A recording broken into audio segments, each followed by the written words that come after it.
पश्चिम भारत के एक छोटे से राज्य में राम सिंह नामक एक बुद्धिमान और न्यायप्रिय राजा रहता था। उसकी प्रजा के मन में उसके लिए बहुत श्रद्धा और आदर था। राजा राम सिंह बहुत लंबा, ऊंचा और रूपवान था। उसके सिर के बाल काले और घने थे, जिन्हें उनका कोई खास भोलू ही काटता था। भोलू यह काम कई वर्षों से कर रहा था और अपने शाही हजाम होने का उसे बहुत गर्व था। पर भोलू को एक बात का बहुत ध्यान रखना पड़ता था। जब भी वह राजा के बाल काटने जाता, उसे याद रखना पड़ता कि राजा के साथ बिल्कुल अकेला हो। उस समय किसी का भी शाही कमरे में आना सख्त मना था।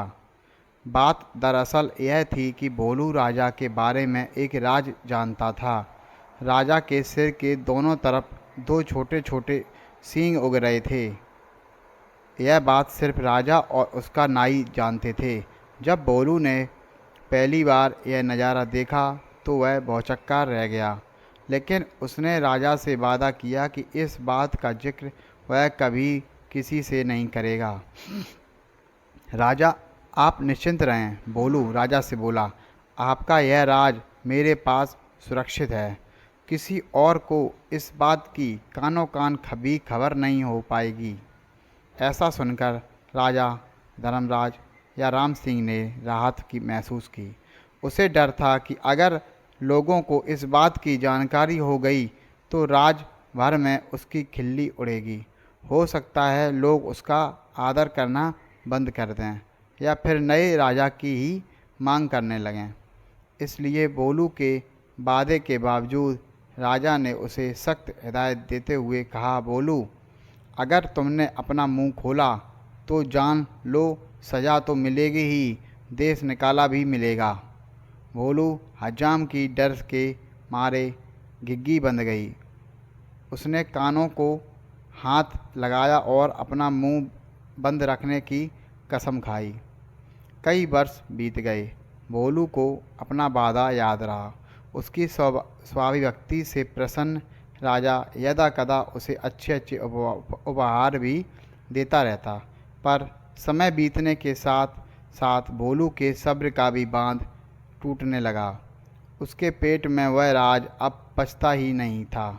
वह चाहता था कि कोई तो ऐसा हो जिसे वह राजा के सींगों वाली बात बता सके, लेकिन राजा की चेतावनी उसे चुप रहने पर मजबूर करती थी।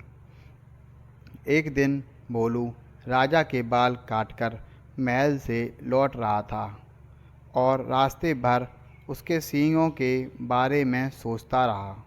भोलू का घर एक छोटे से जंगल के उस पार था। ऊंचे उकजे पेड़ों और लटकती बेलों के बीच में से धीरे धीरे चलता हुआ भोलू जब एक थक गया तो सुस्ताने के लिए एक घने पेड़ के नीचे बैठ गया। भोलू को रह रहकर सींग याद आ रहे थे। फिर एकाएक वह उठकर खड़ा हो गया। वह वाह, जवाब नहीं मेरे दिमाग का, भोलू बोला और उस पेड़ को देखने लगा जिसके तले वह बैठा था। वही इस पेड़ को तो बता सकता हूँ ना, राजा के उन अजीब सींगों के बारे में। अब यह रहस्य मेरे पेट में नहीं पचता। पेड़ तो बोल सकता नहीं और इस तरह किसी और को यह बात पता चलने का डर भी नहीं है।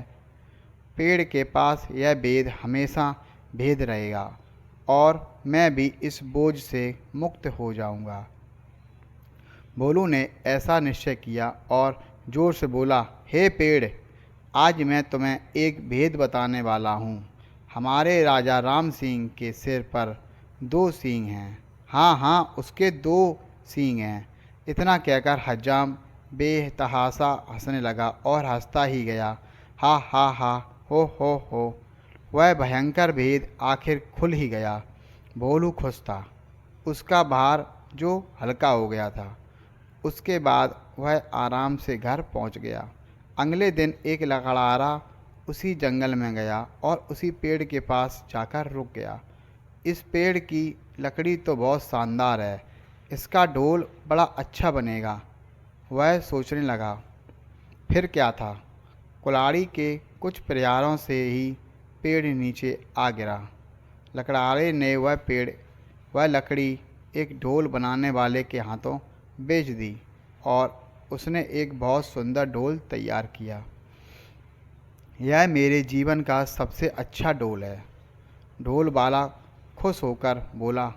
कल बाजार जाकर इसे अच्छे दामों पर बेच दूंगा। अगले दिन ढोल वाला बाजार गया और एक कोने में खड़ा होकर ढोल बजाने लगा। ढोल से बड़ा सुरीला स्वर हुआ। ढोल वाला उसकी आवाज़ सुनकर झूम उठा। वह चिल्लाकर बोला, बाबू, यह ढोल खरीदो। कोई है जो इस जानदार ढोल को खरीदे। धीरे धीरे उसके इर्द गिर्द भीड़ जमा हो गई। लोग खामोश होकर ढोल की मज़ेदार आवाज़ सुनने लगे। दोस्तों, अगर आपने अभी तक चैनल को सब्सक्राइब नहीं किया है तो प्लीज़ चैनल को सब्सक्राइब ज़रूर कर दें और ऐसी हेल्पफुल कहानी के लिए बने रहें।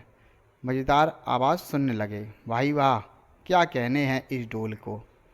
एक बूढ़े आदमी ने तारीफ़ की।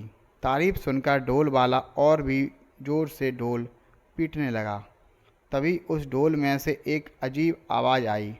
लोगों के कान खड़े हो गए। उनका दिल धक से रह गया। डम डम डम ढोल बजा। आज मैं तुम्हें एक भेद बताने वाला हूँ। हमारे राजा राम सिंह के सिर पर 2 सींग हैं। हा हा। उसके 2 सींग हैं। हा हा हा। हो। लोग वहाँ जड़बत खड़े हो गए। उन्हें अपने कानों पर विश्वास नहीं हो रहा था।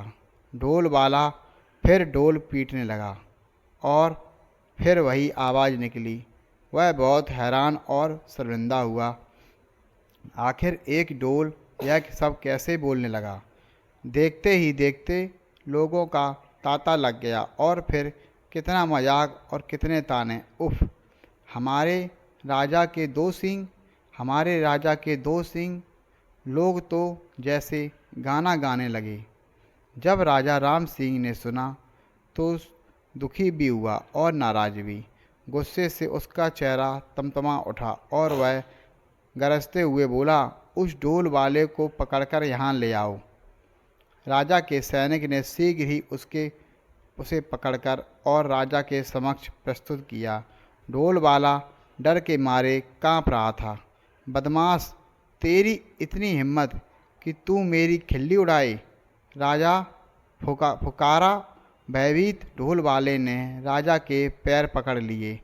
राजा, वह गिड़गिड़ाया, मैंने तो एक लकड़हारे से कुछ लकड़ी खरीदी थी और उसी से यह ढोल बनाया है। मैं बिल्कुल नहीं जानता कि यह ढोल ऐसी बेहुदा बात कैसे बोल रहा है। मुझे क्षमा कर दीजिए महाराज। राजा ने लकड़हारे को बुलाया। जो लकड़ी तुमने ढोल वाले को बेची वह तुम्हें कहाँ से मिली? लकड़हारे को काटो तो खून नहीं, डरते हुए बोला, जंगल में एक पेड़ से मिली है महाराज। तुम्हारी लकड़ी से बना ढोल बोलता कैसे है? राजा राम सिंह ने पूछा। मैं तो खुद हैरान हूँ महाराज। दुविधा में फंसा लकड़हारा बोला, मैं कई बरसों से लकड़ी काटता और बेचता आया हूँ, पर ऐसा अचंभा पहले न कभी देखा न सुना। अब राजा परेशान, लकड़ी कैसे बोलने लगी? राजा और उसके दरबारी निरुत्तर थे, पर राजा राम सिंह ने भी ठान लिया कि इस घर के भेदी का पता लगाकर ही छोड़ेगा। वह सोचने लगा, सिर्फ एक ही व्यक्ति यह भेद जानता था और वह था भोलू नाई। पर भोलू तो इतना निष्ठावान है कि इतने सालों बाद भी उसने अपने मुंह को ताला लगाए रखा है। नहीं, भोलू ऐसा नहीं कर सकता। फिर भी उसने एक बार भोलू को बुला भेजा। भोलू को जल्दी से हमारे सामने पेश करो, वह अपने सैनिकों से बोला। भोलू नाई आया, ऊपर से नीचे तक थरथराता हुआ। भोलू, एक तुम ही हो जिसे मेरा भेद पता था। तुमने और किसे बताया? सच उगल दो वरना सजा पाओगे। महाराज, डर से भोलू हकलाने लगा। आप तो जानते ही हो महाराज, मैंने कितने वर्षों तक अपना मुंह बंद रखा, पर मेरे लिए यह बात छुपानी मुश्किल हो रही थी। मैं चाहता था कोई तो हो जिसे मैं ये राज बता सकूं। बोलते बोलते भोलू रुक गया और सिर झुकाकर खड़ा रहा। बोलते रहो, फिर क्या हुआ? राजा राम सिंह रुखाई से बोला। भोलू धीरे धीरे फिर बोलने लगा। एक दिन जब मैं जंगल के रास्ते से घर लौट रहा था, मैं आराम करने एक पेड़ के नीचे बैठ गया। बस आपके बाल तब काट कर ही आ रहा था और उन सींगों के बारे में भी सोच रहा था। काश मैं उनके बारे में किसी से बात कर पाता। आखिर मैं भी इंसान हूँ। तभी मेरे दिमाग में एक बात आई और पेड़ को यह राज बताकर हल्का हो गया। सोचा कि पेड़ को बताने से क्या नुकसान, क्या मालूम था कि इसकी लकड़ी ही बोल पड़ेगी। अब समझा, बुद्धिमान राजा ने पहले बूझ ली। एक पेड़ जादुई था, सुन बोल सकता था, इसलिए उसकी लकड़ी से बने ढोल को जैसे ही पीटा गया वह बोलने लगा, और जो कुछ तुमने मेरे सींगों के बारे में कहा वही शब्द वह दोहराने लगा। जादुई ढोल की उलझन सुलझाने के बाद राजा ने भोलू नाई की तरफ देखा। भोलू शर्म से सर झुकाए खड़ा रहा। लकड़हारा और ढोल वाला भी आने हाथ बंधे सजा का आदेश सुनने के लिए खड़े थे। राजा राम सिंह बुद्धिमान ही नहीं, न्यायप्रिय भी था। उसने तीनों को क्षमा कर दिया, क्योंकि वह जानता था कि ढोल के जादुई होने में उनका कोई दोष नहीं था। वह मुड़ा और उसने बोला, मैं तुम सबको माफ़ करता हूँ। तुम तीनों लोग जा सकते हो। तीनों को अपने को क्षमादान मिलने पर विश्वास नहीं हुआ। राजा नमन करते हुए बोले, राजन, आप महान हैं। आपकी इस कृपा के लिए सत सत धन्यवाद। दोस्तों, आज की कहानी आपको कैसी लगी? ऐसी हेल्पफुल और मनोरंजन कहानी के लिए चैनल को लाइक करें, शेयर करें और सब्सक्राइब करें। और अगर आप चैनल पर नए हैं तो चैनल को सब्सक्राइब ज़रूर करें। दोस्तों, धन्यवाद।